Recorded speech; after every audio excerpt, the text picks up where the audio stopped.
দর্শক, খাওয়ার পরিস্থিতির খবর জানবো। সুনামগঞ্জ থেকে যুক্ত হচ্ছেন সহকর্মী এয়ার জুয়েল। জুয়েল,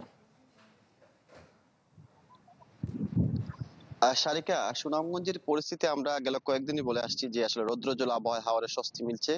তবে গতকাল সারা দিন বৃষ্টি হয়েছে। সেই বৃষ্টিতে কৃষকের কিছুটা শঙ্কার জায়গা তৈরি হয়েছে, কারণ পানি উন্নয়ন বোর্ডের পূর্বাভাস অনুযায়ী কৃষকের যে আগামী 7 দিন সুনামগঞ্জ এবং ভারতের চেরাপুঞ্জি, মেঘালয় সহ বৃষ্টিপাতের একটি পূর্বাভাস রয়েছে। সেই ক্ষেত্রে বাড়তে পারে নদী এবং হাওরের পানি।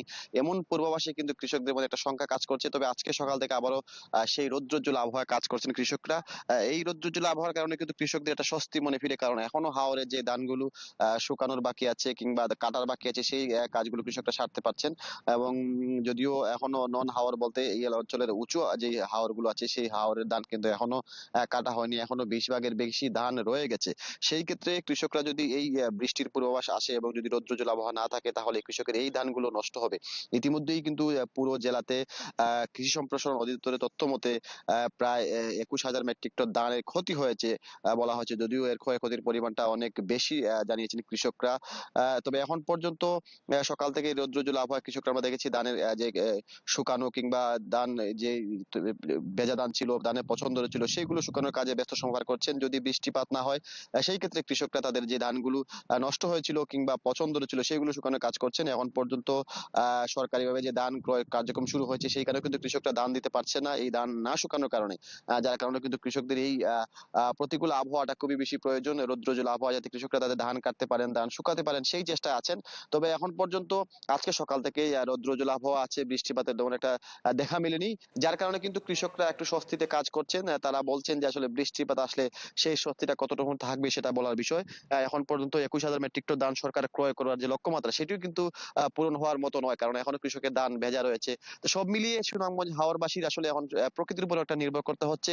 যদি বৃষ্টিপাত না হয়, সেই ক্ষেত্রে কিছুটা স্বস্তিতে হয়তো শেষ ফসলটুকু গড়ে তুলতে পারবে কৃষকরা। সারিকা। জুয়েল, ধন্যবাদ আপনাকে। আমরা জানবো মৌলভীবাজারের খবর। আমাদের সঙ্গে আছেন সহকর্মী আব্দুর রব। আব্দুর রব, আমরা সুনামগঞ্জের খবর জানছিলাম, দেখছিলাম রৌদ্রোজ্জ্বল আবহাওয়া। সুনামগঞ্জে মৌলভীবাজারেও একই অবস্থা দেখছি, জানাবেন সেখানকার চিত্রটি। নিজের ও পরিবারের নিরাপত্তায় সব সময়ই থাকুন আপোষহীন। নিরাপত্তায় আপোষ নয়া, ঘরে রাখুন আরএফএল ল্যাডার।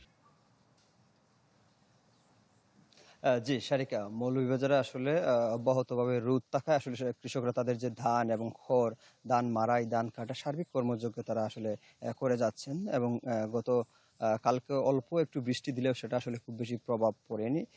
কিন্তু রোদ থাকার কারণে কৃষকরা এই কাজগুলো করে যাচ্ছেন। এবং এই মৌলভীবাজারে আসলে এবছর বোরো আবাদ হয়েছে প্রায় ৬২,৪০০ হেক্টর জমিতে। এবং এর অধিকাংশই আসলে সারিকা বর্গা চাষি বা যারা খাজনা চাষি তারা এই চাষগুলো করে থাকেন। এবং বর্গা চাষি হচ্ছে যে কৃষক বা মালিককে আসলে ফসলের একটা ভাগ দেয়, এবং খাজনা চাষি যারা আসে তারা প্রতি বিঘায় হচ্ছে যে 2 থেকে 3 হাজার টাকা দিয়ে এই জমিটা চাষ করে থাকেন। তো যারা ফসলে ভাগ করেন তারা হয়তো কিছুটা বেঁচে যাবেন, যে যেহেতু ক্ষতিগ্রস্ত হয়েছে মালিককে দিতে হবে না। যারা খাজনা নিয়েছেন প্রতি বিঘা 2 থেকে 3 হাজার টাকা, তারা কিন্তু অগ্রিম টাকাটা মালিককে দিয়ে দিয়েছে। যার ফলে একটা হচ্ছে অগ্রিম টাকা মালিককে দিয়ে দিয়েছে, অন্যদিকে হচ্ছে যে সে অনেক ঋণ বা লোন নিয়েছে। এবং এই অবস্থার মধ্যে আসলে কৃষকরা এক ধরনের দুশ্চিন্তার মধ্যে আছেন।